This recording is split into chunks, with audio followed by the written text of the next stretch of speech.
Back on Get Up, our next game is Sound Off. Damian Woody yesterday sitting here said this. He's the best quarterback in these playoffs right now. Hold on. Jayden Daniels is the best quarterback in these playoffs. He's playing the best right now. I'm not talking about legacy, all that. Like, we know what Patrick Mahomes has done and all that. But right now, Jayden Daniels is playing the best quarterbacking of all quarterbacks that are still remaining in the playoffs, period.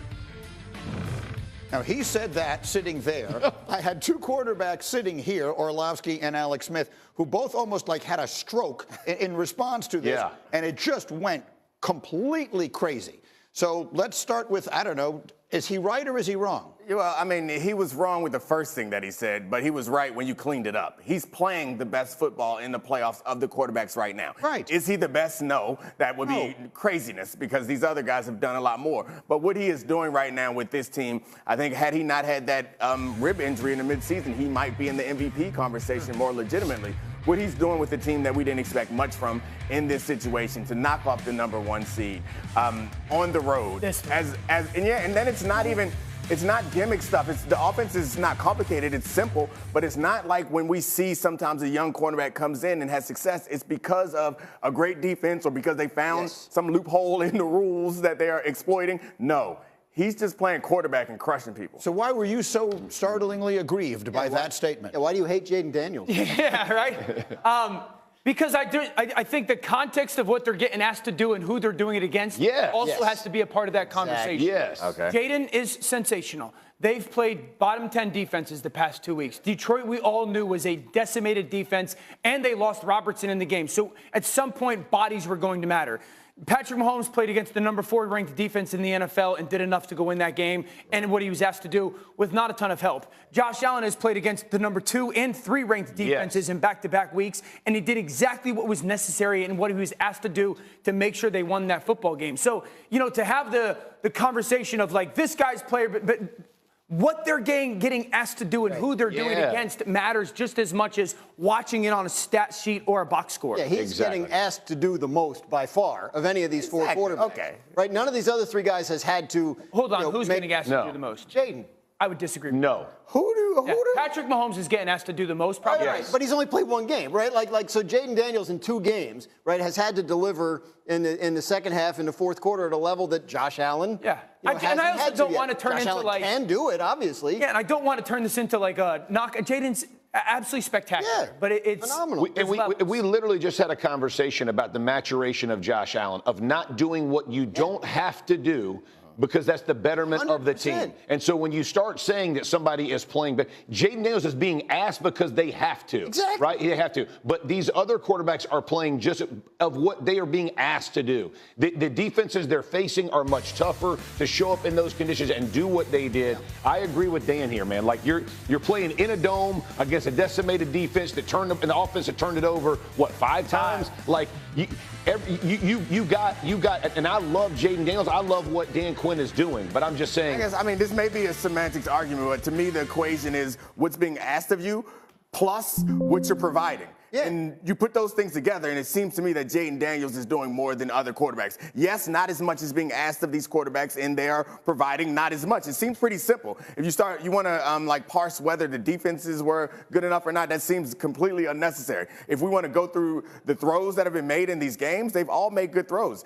Jayden Daniels has played 2 games in those games where he made incredible plays on 4th down and deep passes. His deep ball accuracy, I think, is the difference maker for him and why he's so good. It just seems pretty clear to me that he's doing more, and he's being asked to. Because his defense has also allowed 51 points in these 2 games. I mean, they've needed everything that he's done. He made an obvious statement. I don't understand. Patrick Mahomes, who is the best player maybe ever, no one suggesting otherwise, threw for 170 yards on Saturday. What are we talking about? There was a stat out there this weekend of all the rookie quarterbacks that have made conference championship games, and every single one of them had a 1st or 2nd ranked defense. Right. And his was 18th. Yeah. He's being asked to do more. But here's my fear that people are going to spin this into saying he's not good. Who cares? Who's saying that? No, but here.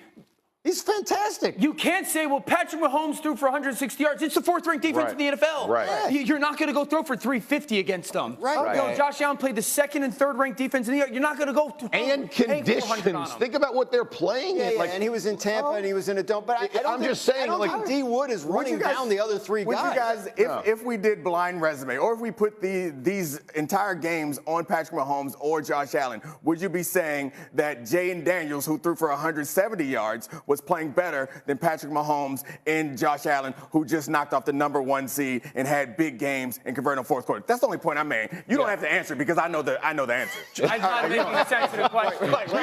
Wait, I'd love to continue. The question one here. It's too many words. I'd love to continue this, but we need to carb load. Let's go. carb load, let's go. Pancakes is one of our favorite games. So let me show you how we're going to get this thing started. We back, baby. Bam, bam, bam. We're about to crank this up. Let's go. That's how we start this off. Get some of this. It's a thing of beauty. You can't stop us right here. You can't stop us. Dominique Foxworth just spanked pancakes on get up. Receive it. Can we do one more quick? I got it. All right, it's time for Sat 'em Down, brought to you by IHOP. Orlovsky in studio. Oh. Let's get it started, Dominic. Like 'em, Dan. Let's go. Hey, if you're going to eat one. No cakes. There you go, Christine. There we go. If you're going to eat one, now is the time. Here we go. Hey, one of my favorite offensive lines in the league, Buffalo Bills, Spencer Brown, right tackle. Watch him. He gets one body on the ground, and then look at him finish. He drove my man 7 yards, gets a smoke show, take him up, drive him, fit and finish, and then dump him on the ground. 40 got up. It was like this. Dang, bro. Just broken heart. Buffalo Bills, they had an awesome offensive line. It all starts right there with Brown and Dawkins on the left side. Those dudes are handling business. Okay. Now, unless you want to go to a mountain of a human being. Mountain of a human being. Mekhi Becton. I want you to watch. Are you kidding me? First of all, it could have been 2. He threw him 5 yards and then dumps him after he throws him 5 yards. This was as pretty as you see. When you talk about Saquon going untouched for these touchdowns, there are a lot of plays where not a single hand is being placed on this man because of that offensive line. That mountain of a human being, great job right there. 2 pancakes for that. Why can't the Jets get guys like that? Exactly. And hey, listen, let's flip this around. You know I love this right here. Oh, yeah. Somebody, Lou, get it. Hey, we are all equal after they throw them picks. We're all equal. Head on a swivel. Frankie. He is dispensing justice, and Frankie laid my man out. Everybody was heartbroken. I ain't heartbroken. That's what happens to me on an interception. Sometimes you get what you do, too. That's what happens here in golf. 3 pancakes for Lou. Get it. Whoa, that was fun. Like that? Did you enjoy yourself? Did you like the QB getting it? Man, God, we got to put it. We got to get it. We got to figure out. I might come on Tuesdays.